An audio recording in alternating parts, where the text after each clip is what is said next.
Bom, galera, aqui é o Radamés Aligna, canal Kadoshi. Nessa tarde aqui estamos com um convidado especial, o pastor Irineu Gruber, né? Tá aqui conosco, fazendo honra com a sua presença aqui no nosso canal.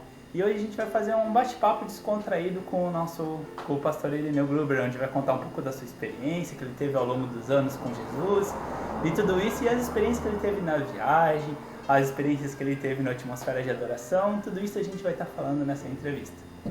Bom, pastor Irineu, vamos lá.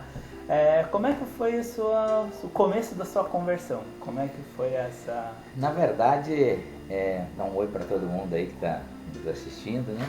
Mas eu me converti já a uma certa idade, 27 anos de vida, e um período muito difícil na minha vida na área do meu casamento, com meu filho, uma experiência com meu filho que era meu filho mais velho, mas um bebê na época.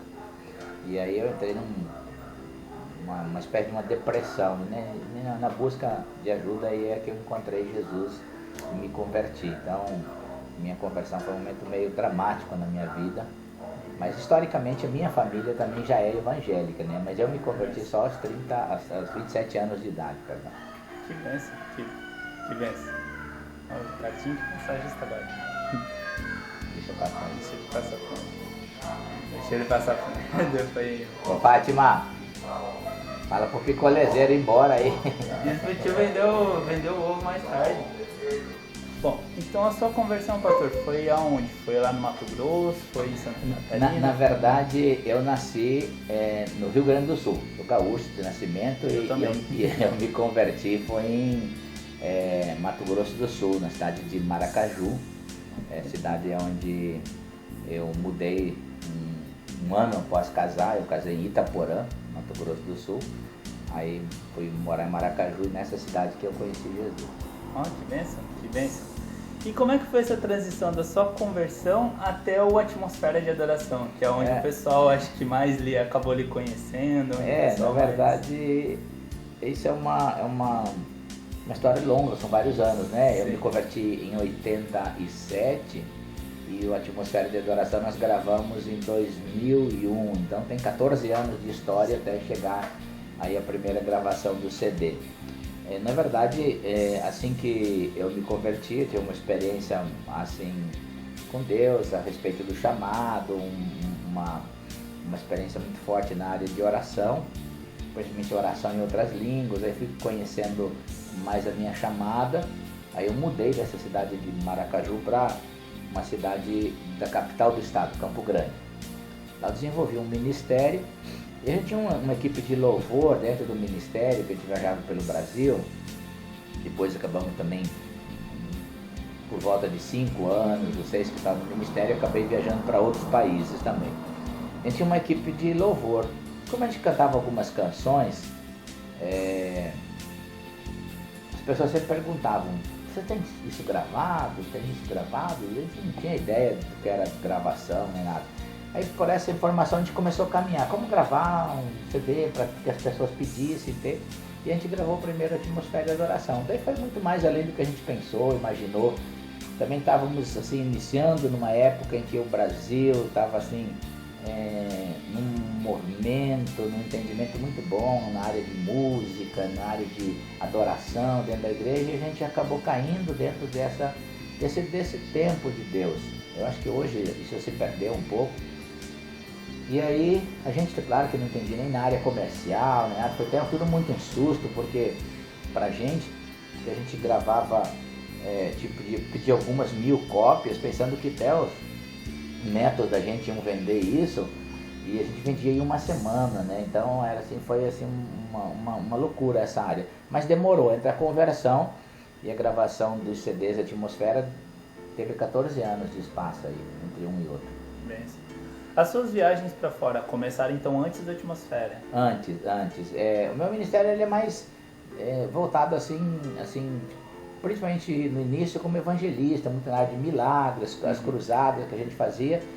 E dentro desse trabalho que a gente fazia música e a gente chamava até de atmosfera de adoração. Criar uma atmosfera para que a presença de Deus viesse.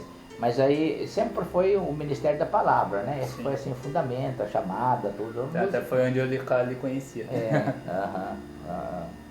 E qual foi assim, você já deve ter visitado vários países assim, né? Desde a América até a Ásia, né? Qual foi o país assim que mais me impactou com a presença, que conseguiu criar essa atmosfera de adoração para fazer que mais me impactou assim? Eu acho assim que dá para falar por etapas, porque na verdade é tão diferente. Você olha um continente europeu, que foi um continente assim, muito evangélico, né, na sua essência, então você chega lá, é uma coisa assim muito distante, parece que mais ou menos quando Jesus disse sobre Cafarnaum, né, que todos os milagres que ele realizou, tudo que ele fez, aquela cidade era assim apática quanto à presença de Jesus. Aí você olha um país não de história cristã, você vai a um país como Coreia, como China, Japão, são países que têm uma fome diferente, né? E aí você vai para um continente africano, por exemplo, de extrema pobreza, extrema falta de todas as coisas, ao menos aquilo que seria o bem de consumo das pessoas.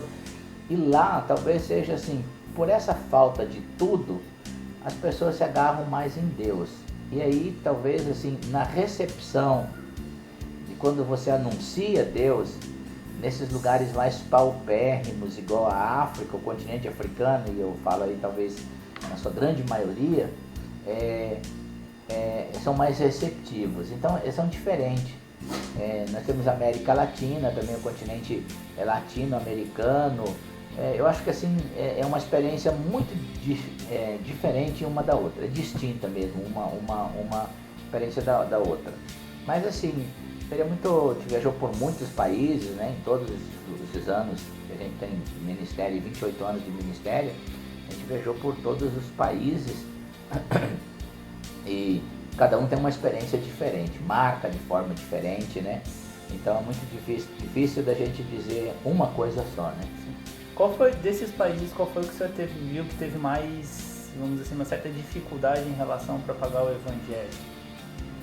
Ou até foi todos os dias assim, já mais receptivos, bem abertos, ou teve algum que teve uma certa barreira, assim, que teve uma certa dificuldade? Na verdade, eu acho assim que você olhar assim, entre a Coreia do Sul, por exemplo, que não está muito distante do Japão.